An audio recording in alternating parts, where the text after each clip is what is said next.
Halo teman-teman TikTok.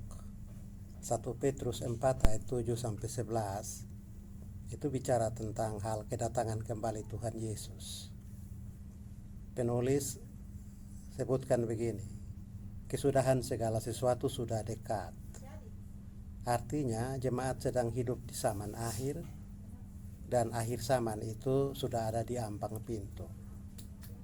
Nah begini, kalau kedatangan kembali Tuhan Yesus itu muncul sebagai pokok percakapan, umumnya orang lalu berpikir tentang hari, minggu, bulan, dan tahun kedatangan kembali. Penulis surat Petrus tidak mengajak umat percaya untuk pikir tentang hari, tanggal, bulan, dan tahun. Kapan itu terjadi? Karena penulis Petrus tahu apa yang Yesus katakan di kitab Injil, bahwa hanya Bapa saja yang tahu waktu tiba akhir zaman itu. Nah, biasanya orang Kristen suka panik, menjadi seperti orang kebakaran jenggot.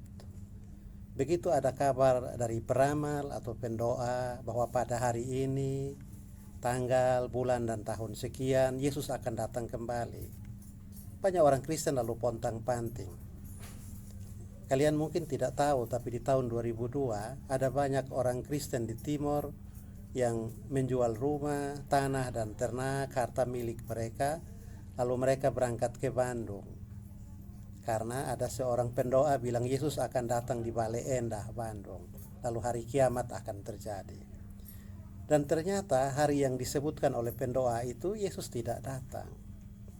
Nah itu dia, Petrus memberi nasihat ini karena dia ingin mengingatkan orang percaya bahwa kalau Yesus datang kembali, dia tidak menyuruh kita untuk berhenti melakukan pekerjaan-pekerjaan kita.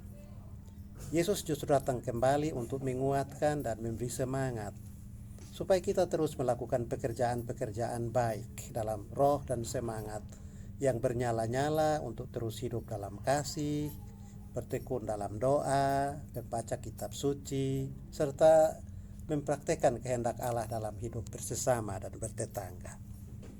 Begini, ada sebuah cerita Yahudi tentang kedatangan Mesias. Itu terjadi saat pelajaran sedang berlangsung di sekolah Talmud. Semua murid sedang sibuk meneliti Torah.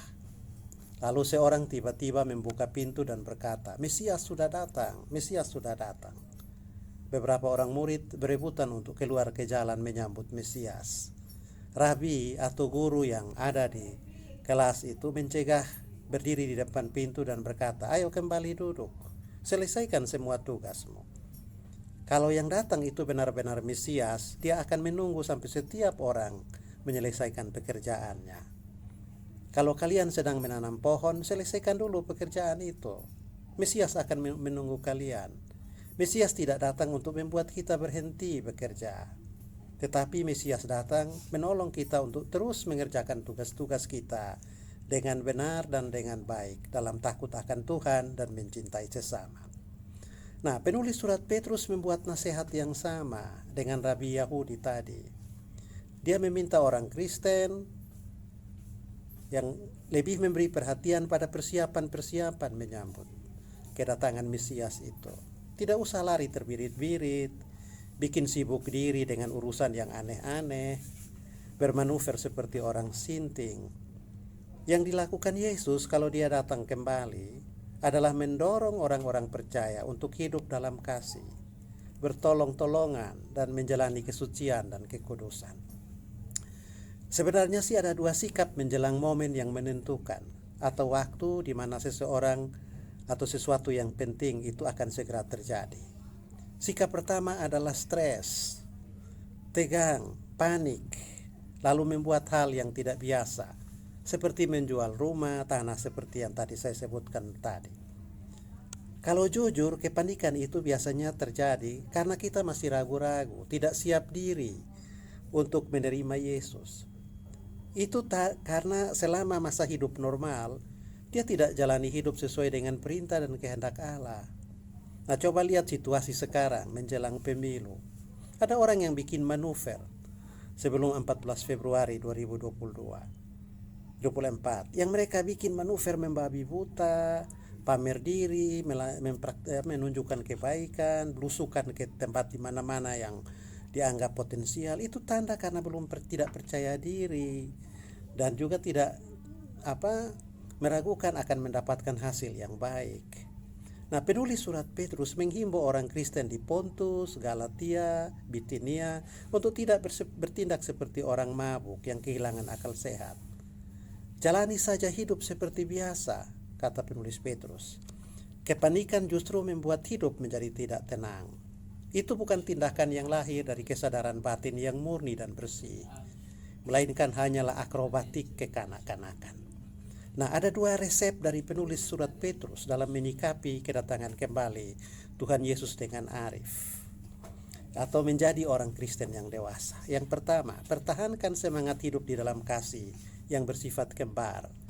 Kasih yang vertikal yaitu terarah kepada Allah, dan kasih yang horizontal yaitu terarah kepada sesama. Kasih yang vertikal itu dia tulis dalam ayat yang ke-11, yakni apapun yang dikerjakan, lakukanlah itu supaya Allah dimuliakan dan Kristus dinyatakan kepada sesama. Kasih yang horizontal ditunjukkan dengan cara memperhatikan orang-orang di sekitar yang hidup dalam kesulitan dan kemalangan. Kasih yang horizontal ini nampak dalam nasihat praktis. Bantulah mereka sebisa mungkin, seperti memberi tumpangan kepada semua orang, melayani saudara yang membutuhkan pertolongan. Resep yang kedua yang diberikan adalah menjaga kesucian hati dan hidup melalui doa. Tak satu pun manusia di muka bumi ini yang berada di luar kasih. Tetapi tidak semua perbuatan mengasihi layak dikategorikan sebagai kasih yang murni, kasih yang suci, atau kasih yang lahir dari hati yang ikhlas. Karena toh ada kasih yang pura-pura. Paulus sebutkan itu dalam Roma 12 ayat 19. Kasih yang pura-pura itu bisa kita temukan dalam daftar perbuatan kasih yang diceritakan orang Farisi kepada Tuhan di dalam doa ketika dia datang ke bait Allah. Nah, untuk menghindari kasih yang pura-pura, penulis surat Petrus minta agar orang percaya tekun menjalani kehidupan doa. Alkitab menggambarkan hidup doa sebagai upaya membangun komunikasi atau dialog dengan Tuhan atau masuk dalam kawasan kehidupan rohani untuk menyelami isi hati Allah. Toh harus juga ditegaskan bahwa doa bisa disalahgunakan. Doa bukan menjadi momen untuk mencari dan menemukan kehendak Allah, tetapi sebagai kesempatan untuk memamerkan kesalahan dan kesucian di hadapan sesama. Petrus mendorong orang-orang percaya di Asia Kecil untuk berdoa dengan tenang, berdoa di dalam kesucian dan dalam ketulusan. Doa menjadi momen membangun keakraban dengan Tuhan, bukan sekedar membawa daftar permintaan atau menyampaikan kepahitan dan keluh kesah. Dalam rangka menyambut kedatangan Yesus Kristus yang sudah dekat,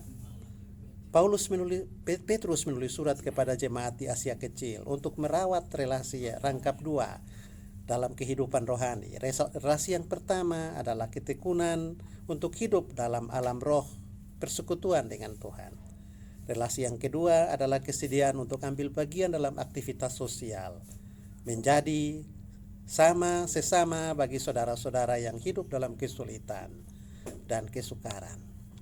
Itu dia dua resep dari penulis surat Petrus dalam menyambut hari Tuhan yang sudah dekat.